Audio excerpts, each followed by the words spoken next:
দুদিনের নিম্নচাপ বৃষ্টিতে ভাসছে হাঁসখালি বগুড়ার ধানহাট রাস্তা। প্রত্যেক বছর বর্ষা আসলেই এক হাঁটু জল ধানহাট রাস্তায়। বর্ষা আসলেই জল জমায়। দীর্ঘদিনের সমস্যা, নেই কোনো জল নিষ্কাশনের ব্যবস্থা। প্রত্যেক বছরই প্রশাসনকে জানানো হয়, কিন্তু তার সমাধান এখনো পর্যন্ত হয়নি। যখন তৃণমূল শাসিত পঞ্চায়েত ছিল তখনও কোনো রকম কাজ হয়নি। এখন বিজেপি শাসিত পঞ্চায়েত এলাকার সাধারণ মানুষ পঞ্চায়েতে কি জানিয়েছে, কিন্তু এখনো পর্যন্ত তার কোনো সুরাহা হয়নি। আমাদের ক্যামেরার সামনে সাধারণ মানুষ ঠিক কি জানিয়েছেন তা তুলে ধরছি আপনাদের সামনে।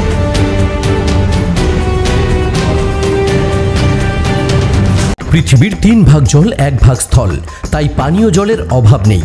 কিন্তু বিশুদ্ধ পানীয় জল একটাই, বৃষ্টি অ্যাকোয়া। প্রতি ফোঁটায় আনে তৃপ্তি, মেটায় তেষ্টা। বৃষ্টি অ্যাকোয়া, বিশুদ্ধ পানীয় জল। দিয়ে আসলেন, এটা তো বগুড়া না?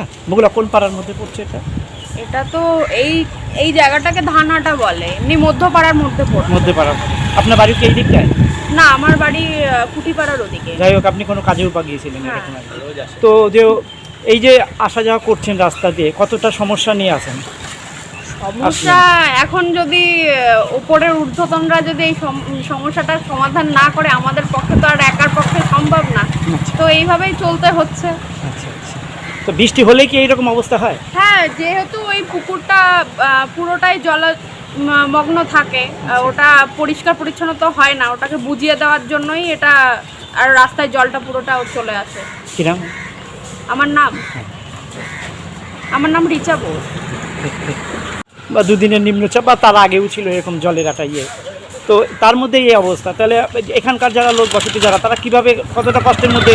এখানকার আমরা স্থায়ী বসতি, জন্মসূত্রে এখানকার নাগরিক। তা দীর্ঘদিন ধরে এই সমস্যাটা মেনলি আরও হয়েছে কি, এই পুকুরটা আস্তে আস্তে আস্তে ধীরে ধীরে ধীরে ধীরে নোংরা ফোংরা এটা ওটা ফেলে ফেলে ফেলে ফেলে তাদের নাব্যতা হারিয়েছে, মানে বুঝে গেছে যা। আর টোটাল এই পুরাতন পাড়া, মধ্যপাড়া সমস্ত কিছু জল এখানে আসে, যেই জলটা এই মুহূর্তে ধরে রাখতে পারছে না। প্রশাসনকে একাধিকবার বলা সত্ত্বেও এর কোনো সুরাহা হয়নি। একাধিকবার পঞ্চায়েতে লিখিত জমা দিয়েছি আমরা, তাতেও কোনো সুরাহা হয়নি। এইভাবে বৃষ্টি হলেই সাধারণ মানুষের যা দুর্ভোগ, বিশেষ করে এইদিকে একটা পাড়া আছে সাতরা পাড়া, সেখানকার মানুষ যাতায়াতই করতে পারে না এবং আসতেই পারে না। বাধ্যতামূলক তারা ওই পাশ দিয়ে ঘুরে যায়, রাস্তা দিয়ে ঘুরে যায়।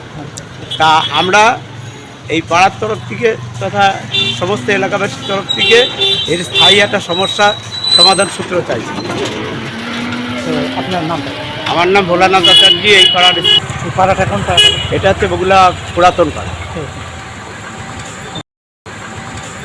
মা Manusha builders, MMB distributor, Nadia জেলার সব থেকে বড় বিল্ডার্স। মা মনুষা বিল্ডার্স, রড ও সিমেন্টের পাইকারি ও খুচরো বিক্রেতা। আমাদের ঠিকানা পদ্মবিলা ঠাকুরবাড়ি, চাকদা, নদিয়া। Phone number 9775566978।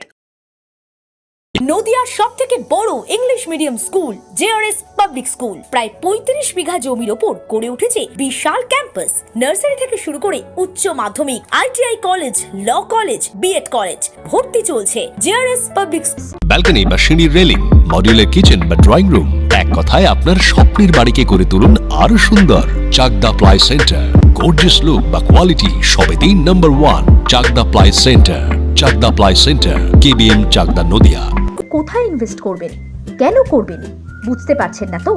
সঠিক গাইডলাইন পেতে আজই আসুন নদিয়ার চাকদাতে নিবেদিতা প্রাইভেট লিমিটেডে।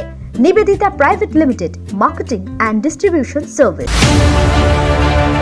চাকদা অ্যালুমিনিয়াম সেন্টার, প্লাই, কাঁচ, laminates, kitchen fittings, door lock, window ও অ্যালুমিনিয়ামের খুচরো ও পাইকারি বিক্রেতা। Chakdaha aluminium centre, Purbalalpur 50 number রেলগেটের পাশে, চাকদা, নদিয়া। হোমওয়ার্কটা করেছো? হ্যাঁ স্যার। এ বাবা, ভুল করেছো কেন? চোখে কেমন ঝাপসা দেখছি, লিখতে আর পড়তে খুব সমস্যা হচ্ছে। চাকদার মডার্ন অপটিক্স থেকে ভালো চোখের ডাক্তার দেখিয়ে নাও। প্রতিদিন প্রকৃত চোখের ডাক্তার ও দৃষ্টি বিশেষজ্ঞ মডার্ন অপটিক্স, চাকদহে। স্যামসাং, জিও, রিয়েলমি, নদিয়ার একমাত্র অথরাইজড ডিস্ট্রিবিউটর ঘোষ কমিউনিকেশন, থানার মোড়, চাকদা, নদিয়া।